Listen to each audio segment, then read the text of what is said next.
2011년 7월 22일 저녁, 캐나다 서부 BC주 버너비. 중국인 3명과 캐나다 경찰이 버너비 거리에서 실종 전단을 사람들에게 나눠주고 있습니다. 이들이 찾고 있는 사람은 후야팅. 당시 나이 27세. 중국인입니다. 7일 전 7월 15일 저녁, 후야팅은 남편이 운전하는 차를 타고 집으로 돌아간 뒤 완전히 자취를 감춥니다. 남편 무정민은 아내가 사라지고 3일 뒤인 7월 18일 경찰에 아내의 실종 신고를 합니다. 무정민과 후야팅은 별거 상태로 현재 이혼을 준비하고 있습니다. 그렇지만 그는 사라진 아내를 애타게 찾으며 온 사방을 헤매고 다닙니다. 무정민을 지켜본 주변인들은 그의 애처로운 모습에 안타까워합니다. 경찰은 남편 무정민을 찾아가 아내에 대해 몇 가지 질문을 합니다. 무정민의 말에 따르면 그는 15일 저녁 8시에서 9시 사이에 아내를 집으로 데려다 줍니다. 다음날 16일 오후에 만나기로 약속했는데 후야팅이 약속 장소에 나타나지 않았다고 합니다. 그리고 주말에도 아이들을 보러 오지 않았다고 하죠. 경찰이 의심스럽다는 표정으로 무정민에게 묻습니다. 그래요? 부인이 3일이나 연락이 안 됐는데 왜 이제야 신고한 거죠? 무정민이 대답합니다.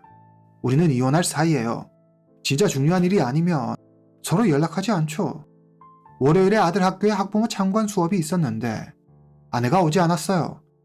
아내가 안 올 리가 없는데 싶어 이상해서 신고한 거예요. 그러면서 한마디 더 덧붙입니다. 아무래도 아내에게 다른 남자가 생긴 것 같아요. 무정민의 진술 내용은 아내를 열심히 찾아다니던 그의 모습과는 사뭇 결이 다른 이야기였습니다. 경찰은 그가 숨기고 있는 게 있다는 걸 느끼고 아내 후야팅이 사라진 날을 전후로 남편 무정민의 행적을 조사합니다. 얼마 후 경찰은 새로운 정보를 입수합니다. 7월 16일 새벽, 무정민은 앱으로 의문의 여성에게 택시를 보내 자기 집으로 오게 합니다. 경찰이 왜 이런 사실을 숨겼냐고 다그치자 무정민은 난처해하며 말합니다. 사실 그날 새벽 문득 여자 생각이 났어요. 그래서 특별한 서비스 좀 받아볼까 하고 불렀어요. 볼일 끝나고 여자는 바로 돌아갔고요. 숨기려고 한 게 아니라 부끄러워서 말하지 못한 것뿐이에요. 경찰은 16일 새벽 무정민이 불렀다는 택시를 찾아갑니다. 그리고 곧 무정민의 말이 거짓이라는 사실이 탄로나죠. 16일 새벽 무정민이 불렀다는 여자는 다름 아닌 아내 후야팅이었습니다. 거짓말이 들키자 무정민은 바로 말을 바꿉니다. 사실은 재산분할 문제로 아내를 만났어요. 후야팅은 가구 비용으로 5천 위안을 받아갔어요. 이를 숨긴 건 괜한 오해를 살까 싶어 혹시라도 용의자로 몰릴까봐 겁이나 그랬어요. 무정민의 진술은 허점투성이었습니다. 경찰은 후야팅의 남편 무정민이 무척 의심스러웠지만 그걸 뒷받침할 만한 증거를 찾지 못해 어떤 행동도 할 수 없었습니다. 그렇다면 후야팅은 지금 어디에 있을까요? 그녀와 남편 사이에 무슨 일이 있었던 건 아닐까요? 중국에 있는 후야팅의 부모는 7월 19일 딸이 사라졌다는 소식을 듣습니다. 그들은 곧장 비자를 신청하고 캐나다로 갈 준비를 합니다. 8월 5일, 후야팅의 부모가 캐나다 밴쿠버 국제공항에 도착합니다. 그들은 딸이 살고 있는 버너비로 갑니다. 후야팅의 아버지는 수십 년 동안 경찰로 일하다 막 퇴직한 베테랑 경찰관입니다. 그의 직감이 말합니다. 딸은 이미 이 세상 사람이 아닐 수 있다. 이대로 손 놓고 가만히 있을 수만은 없었습니다. 후야팅의 부모는 버나비에서 사람들이 많이 다니는 곳을 중심으로 딸을 찾는 전단을 붙이고 거리에서 전단지를 배포합니다. 8월 24일, 후야팅의 부모는 언론 인터뷰에 적극적으로 응합니다. 그들은 딸 후야팅의 인적 사항과 실종 경위 등을 알리며 목격자들의 제보를 호소합니다. 그들은 눈물을 흘리며 말합니다. 제발 딸을 찾을 수 있게 도와주세요. 만약 어떤 사고를 당한 거라면 딸의 시체라도 찾을 수 있게 도와주세요. 3일 후 8월 27일 그들의 악몽은 현실이 됩니다. 스티브 스턴 인근 프레이저 강에서 낚시를 하던 2명이 캐리어를 발견합니다. 호기심에 그들은 캐리어를 열어 그 안을 살펴봅니다. 으악! 캐리어 안에는 여성이 들어있었습니다. 그들은 서둘러 경찰에 신고합니다. 잠시 후 신고를 받고 출동한 경찰이 현장에 도착합니다. 피해자는 아시아계 여성으로 얼굴과 머리는 상처투성이었고 여성의 목에는 전선이 감겨 있었습니다. 한눈에 봐도 타살임이 분명했습니다. 부검 결과 피해 여성은 지난 40여일 동안 가족과 경찰이 애타게 찾고 있었던 후야팅이었습니다. 경찰은 후야팅을 찾았다는 사실을 남편 무정민에게 알리지 않습니다. 후야팅이 사라지기 전 마지막으로 만났던 사람이 바로 남편 무정민입니다. 거짓말을 하며 진술을 번복했던 그를 경찰은 주요 용의자로 의심하고 있었습니다. 경찰은 무정민의 의심스러운 부분을 조사하고 증거를 수집하기 위해 함정 수사를 벌이기로 합니다. 9월 8일, 사이먼과 짐 경관이 무정민의 집으로 갑니다. 그들은 무정민에게 자신들은 사체 처리를 전문으로 하는 업자라고 소개합니다. 두 사람은 후야팅이 발견된 현장 사진을 보여주며 말합니다. 당신 부인 후야팅을 발견했어요. 제대로 처리하지 않으면 또 이렇게 발견될 거예요. 그러면 당신이 좀 곤란해지지 않겠어요? 그들은 이어 말합니다. 우리가 이쪽으로 전문가죠. 비용이 좀 센 편이긴 하지만. 함정 수사는 경찰의 생각보다 순조로웠습니다. 두 경관이 보여준 아내 사진을 보고 무정민은 두 사람의 말을 철석같이 믿었고 바로 자기가 한 짓임을 시인합니다. 휴, 당신들을 이렇게 만나다니 하늘이 도왔네요. 제가 지금 드릴 수 있는 건 7,000달러가 전부예요. 성금으로 3,000달러를 주고 일이 다 마무리되면 그때 나머지를 드릴게요. 무정민은 눈앞에 있는 두 사람이 경찰인 줄은 꿈에도 모르고 자랑하듯 자기가 저지른 범행을 술술 이야기하기 시작합니다. 사이먼과 짐 경관이 돌아가고 그날 밤 무정민은 이제 다 잘 될 거라며 안심하고 편히 잠자리에 듭니다. 난 정말 운이 좋아. 다음날 경찰이 무정민의 집을 급습합니다. 그리고 그를 1급살해 혐의로 체포합니다. 무정민은 그제야 자신이 경찰의 덫에 걸렸다는 사실을 깨닫게 됩니다. 그는 맥없이 범행 일체를 인정합니다. 그는 자신의 범행 과정을 솔직히 털어놓습니다. 하지만 자신은 결혼 생활 내내 두 아들과 함께 아내의 무지막지한 학대와 무력에 시달렸다며 정당방위를 주장합니다. 그러면서 아이들을 보호하기 위해 한 어쩔 수 없는 선택이었다고 말하죠. 과연 무정민의 말은 사실일까요? 그 진실을 알아보겠습니다. 무정민, 1976년 출생, 당시 나이 35세. 그의 아버지는 대학 교수입니다. 1998년 무정민은 산동에 있는 대학교를 졸업한 후 부모님을 따라 캐나다 밴쿠버로 옵니다. 그는 캐나다 BC주 노스 밴쿠버에 있는 카필라노 대학교에서 컴퓨터공학을 전공합니다. 대학을 졸업한 무정민은 현지에서 컴퓨터 프로그래머로 일합니다. 무정민의 아내 후야팅, 당시 나이 27세, 중국 우한에서 태어났습니다. 2001년 17살이 된 후야팅은 캐나다로 혼자 유학을 떠납니다. 그녀는 사실 공부하는 것을 싫어했습니다. 부모의 성화에 못 이겨 마지못해 유학 온 그녀는 여러 학교를 옮겨 다니며 7년 만에 겨우 대학교 졸업장을 손에 쥐게 됩니다. 캐나다에서 학교까지 다니며 꽤 오랜 시간을 보냈지만 후야팅의 영어 실력은 형편없었습니다. 오직 중국인들만 만나고 중국인들하고만 어울리니 영어가 늘 턱이 없었죠. 후야팅과 무정민은 독실한 기독교 신자입니다. 두 사람은 교회 행사에서 처음 만납니다. 후야팅은 자기보다 8살 많은 무정민이 듬직하고 마음에 들었습니다. 무정민 역시 예쁜 후야팅이 좋았죠. 2003년 10월, 무정민과 후야팅은 만난 지 1년도 되지 않아 결혼에 성공합니다. 결혼 후 후야팅은 한 회사에 취직합니다. 그녀는 물류 관리를 담당했습니다. 하지만 몇 달 후 그녀는 돌연 회사를 그만둡니다. 이후 후야팅은 회사를 다시 다니지 않습니다. 여느 신혼부부들이 그렇듯 신혼 시절 두 사람의 사이는 무척 좋았습니다. 무정민은 자기가 보물을 찾았다며 아내 후야팅을 금이야 오기야 귀히 여기며 사랑했습니다. 하지만 그들의 좋은 시절은 그리 오래가지 못했습니다. 2006년 남편 무정민이 실직하자 급격히 형편이 어려워집니다. 무정민은 자기의 능력이나 위치를 과시해야만 직성에 풀리는 그런 부류의 사람이었습니다. 자기가 주위 사람들보다 늘 우위에 있다고 생각했죠. 그는 자신의 실패를 인정하고 받아들일 수 없었습니다. 후야팅은 남편의 실직을 부모님에게 알립니다. 이 사실을 알게 된 무정민은 왜 부모님에게 말했냐며 난동을 부립니다. 심지어 자기 자존심에 상처를 냈다며 후야팅에게 손을 대기도 하죠. 목숨의 위협을 느낀 후야팅은 경찰의 도움을 요청합니다. 2007년 1월 19일 무정민은 기혼자를 대상으로 하는 교육과 심리상담 프로그램에 참여합니다. 그는 자기 잘못을 뉘우치고 이제 정신 차리고 다시 아내 후야팅과 잘해보자 다짐합니다. 2008년 2월 29일 두 사람 사이에서 아들이 태어납니다. 첫 아이가 태어나고 무정민과 후야팅의 가정에도 평화가 찾아옵니다. 무정민과 후야팅의 얼굴에 웃음이 끊이지 않습니다. 2008년 말, 두 사람은 새 집으로 이사합니다. 비슷한 시기에 후야팅은 둘째를 임신합니다. 무정민은 더 큰 책임감을 느끼고 가족을 위해 열심히 일합니다. 후야팅은 최선을 다하는 남편의 모습을 보며 안락감과 안정감을 느낍니다. 2009년 1월 7일, 무정민은 만삭의 아내를 위해 가사 도우미를 구합니다. 후야팅은 남편의 배려에 고마워합니다. 하지만 얼마 지나지 않아 무정민이 회사에서 쫓겨납니다. 상실감에 빠진 무정민은 난폭했던 예전 모습으로 다시 돌아갑니다. 후야팅의 남편에 대한 믿음과 사랑은 산산조각 나버리고 맙니다. 둘째 아들이 태어났지만 무정민은 하나도 기쁘지 않았습니다.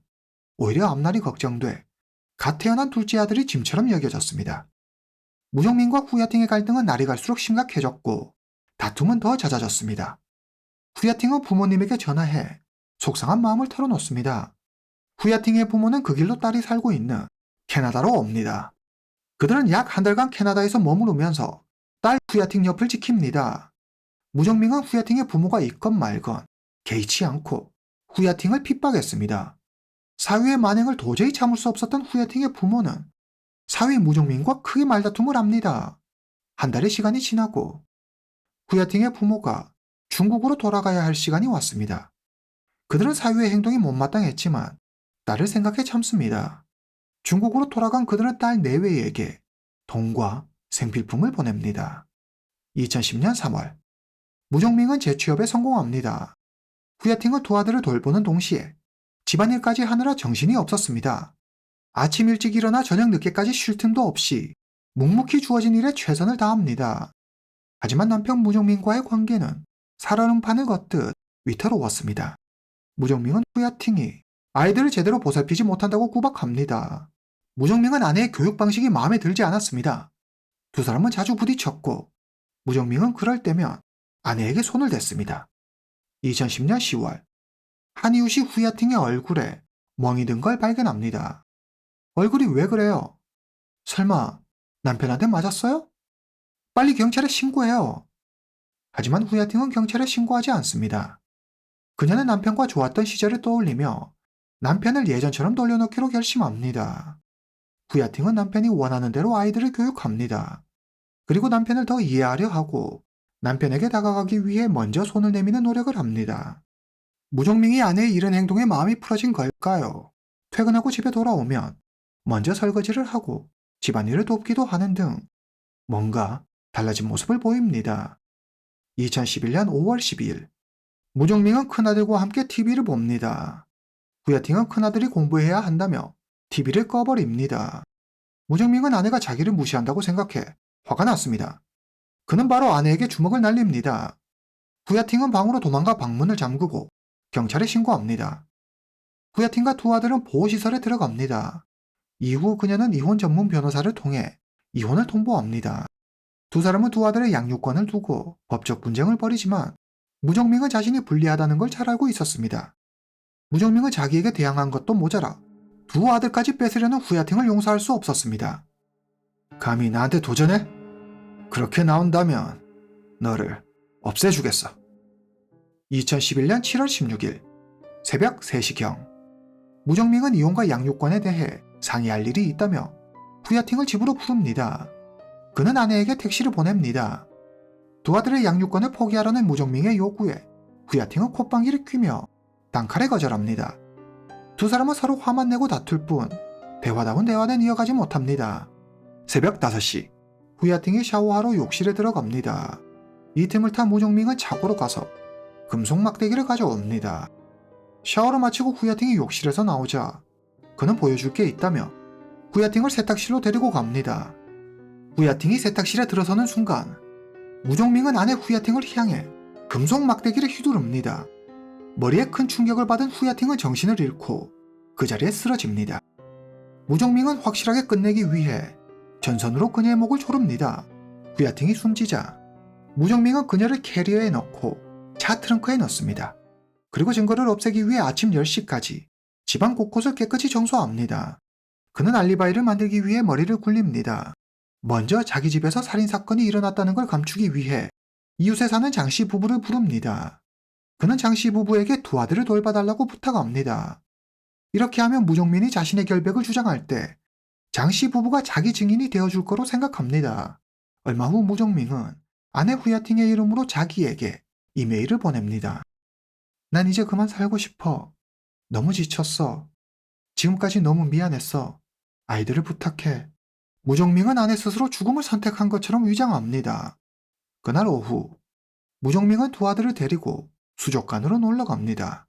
저녁이 되자 그는 아이들과 함께 부모님 집으로 갑니다. 7월 17일 일요일이 되자 무종민은 아무 일도 없다는 듯 두 아들과 함께 교회에 갑니다.